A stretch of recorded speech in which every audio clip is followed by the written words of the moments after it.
Welcome to the video blog. I'm here at EXL Pharma's PR and Communications Conference, and I'm with one of our industry thought leaders, Michael Rinaldo. Welcome to the video blog. Thank you very much. Great. One of the sessions you just led was very interesting. It was about product placement. Interesting, controversial, but important and brings a lot of value for clients, and you were talking about it in the healthcare context. So I'd like to share with you, what are some of the opportunities that you see for clients in healthcare and beyond in this space?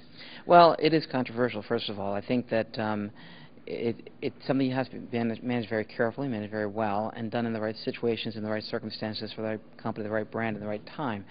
But I really believe that there are really good opportunities. When you look at the influence that many of the TV talk shows have, whether it be Ellen or Oprah or Tyra or any of those programs, when you look at the influence of entertainment programming of other sorts, and you look at how people are consuming information today relative to just, a decade ago, I think it's as an area of a place for where we can actually communicate messages. We can't ignore it any longer. So to me, it's about trying to see where we might fit in, how we might be relevant in that space, and how do we actually develop the right kind of partnerships that are going to make sense for a brand, for a message, for something we want to try and communicate. And as long as you put it through the right filters of, is this done with integrity and is it done with best patient interest in mind, I don't think it's any different than the other things we already do when we put them through the same filters all the time. Yeah. One interesting thing that you were mentioning about how this sort of grew as a practice at Fleishman was it was sort of driven by the media outlets, as opposed to you just having an epiphany moment, let's do it.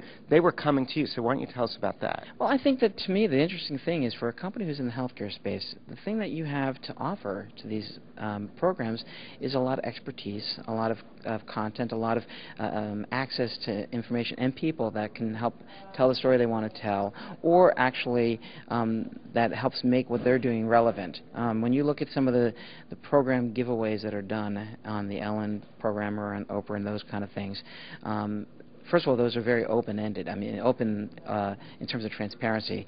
It's always very clear that a company's been involved in that.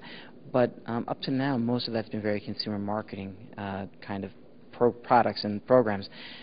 But when you think about some of the things going on in the healthcare space, what's to say that a company who's dedicated to research in a particular area couldn't be the one making that check donation to a particular cause or an issue that the program's just looked at and dissected over the course of an hour, and getting some credit for that on that program? What's to say that they can't be the one actually bringing some sort of a product to the forefront as part of the discussion, again, in the right and appropriate way? But the truth is, too, these producers are going to keep you very honest. They're not going to do it in a way that's going to be harmful to their audience, or that's in fact going to be in any way done in a self-serving way that's only going to benefit the company. One of the quotes that we saw earlier today from John Kennedy I thought was perfect. The idea that partnerships are about both parties getting something out of it and not one dominating the other. And that's a paraphrase, not a direct quote, because I don't remember the exact quote. But I thought that was really interesting and relevant, because that is exactly what we're talking about here. What can we bring to the party to these to this kind of a situation,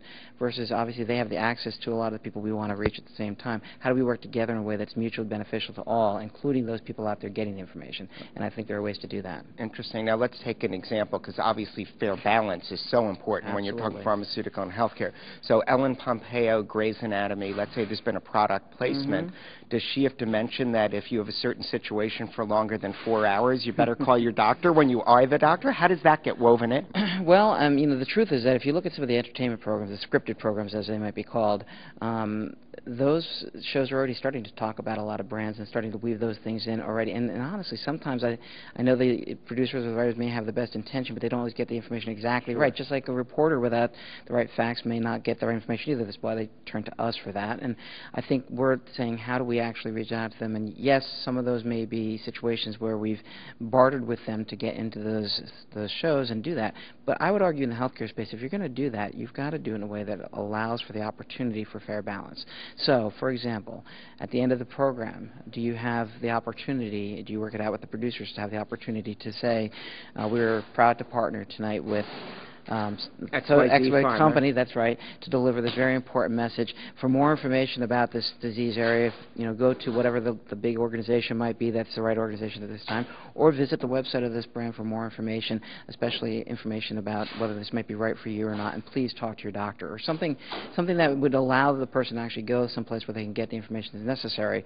It's very, very tricky, and I think some of that still has to be determined on a case-by-case basis. But again, I don't think it's any different than when we're out there trying to promote a message through another traditional media channel. The same questions that you always have to be asked and answered.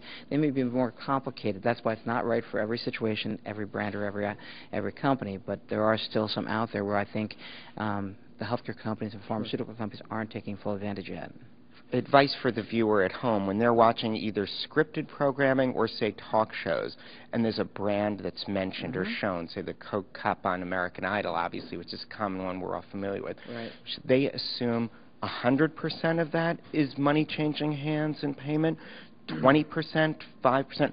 Where do you think the line is, and where's it going to go in the next year? Interesting. Our research would suggest that a large portion, I don't have a percentage number, but you can bet it's well over 60% or 70% of that is probably somehow tied back to a company who's put some money on the table, either as an advertiser or through some sort of partnership they might have.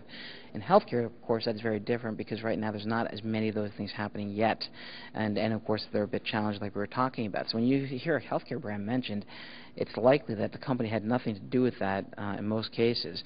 But you know what? No matter what the brand is, and certainly in the healthcare space where I can speak most directly, if I'm that consumer sitting at home and I see a message that's delivered about a brand or that talks about a brand specifically or talks about a situation specifically, I would never use that as my only source of information. I'd always urge anybody to go on. The great thing about the internet today is there's lots of sources of information. You just pop that information, that word in, and you're going to get back a lot of places you can learn more about that brand and that product. And of course, you have to rely on your doctor. So people have to be smart about how they use whatever they hear on TV, and especially in a situation where they don't know how that information came to be and where it came from in the first place. Right. From a disclosure standpoint, do you see a difference in what the disclosure requirement should be when money changes hands between a company and the media outlet and when money doesn't change hands? Is that a different scenario?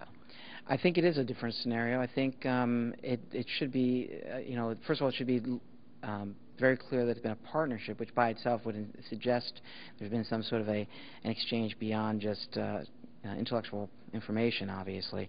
But I think, for those companies who really want to be absolutely above board, and we'd certainly suggest our clients do that, then I think you do want to actually, in that partnership piece at the end, talk about the fact that, a grant was provided to support the information being put out there. I mean, the places where it seems to me this makes the most sense, this isn't about a product that's probably in a Me Too category with a lot of competitive products, but if you're working on a brand for a disease area that's chronic or that's of public health note, the flu would make a very good example of this, for example.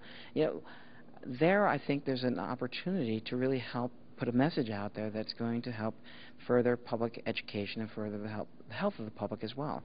But the same rules always apply to what we do. It's got to be done again. Patient interest has to be taken into account. If you can't answer the question that this is right for patients, then you shouldn't be doing. I don't care what media you're talking about or which vehicle you're talking about. And then can you do this with the right kind of integrity? In other words, this is something you and your company are willing to stand behind. If you can't answer those two questions in the affirmative, then it's not the right opportunity. They're not in the right situation. Sure, a fascinating space that we're talking about. And final question, the FCC's talked about putting on-screen graphics in front of when the product placement moments are happening. Do you think if this did that, it would dilute the value of product placement, or do viewers not really care? They just want to know the information. I think it would kill if that passed in that form. I think it would kill the whole process of what goes on right now on TV, which I just don't think creatively the people producing those programs would be comfortable with that kind of an approach, because it would interfere with the creative nature of what they're doing. So I just don't see that being a viable option. In fact, I would argue that probably those who are trying to push that forward are hoping that it would, in fact, kill the whole process of this exchange that goes on. But again, I don't think it has to be an exchange that's not in the right interest of people. And in the healthcare space, transparency to me is utmost important here. In fact, I would argue that done here in the right way, in the right situation, I would love to do it in a way that that not only do we get that piece at the end that says, you know, we've worked together with the show to put this together, but that we actually do a whole campaign around it. Use the opportunity of that show to actually tell the story to other media and into the digital space and as well. Use basically as a platform that we can jump off of to tell the story we want to tell. So instead of hiding behind it, in fact, we're out there proclaiming our pride in having been part of helping to tell this story. Again, I go back to why I think this is important. Today, people are getting their information in lots of different ways than they used to before. You cannot rely just on the newspaper. You're telling a public health message, for example.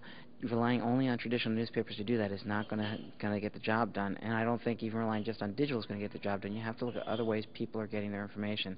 And certain parts of the population especially are tuned into these very kind of programs.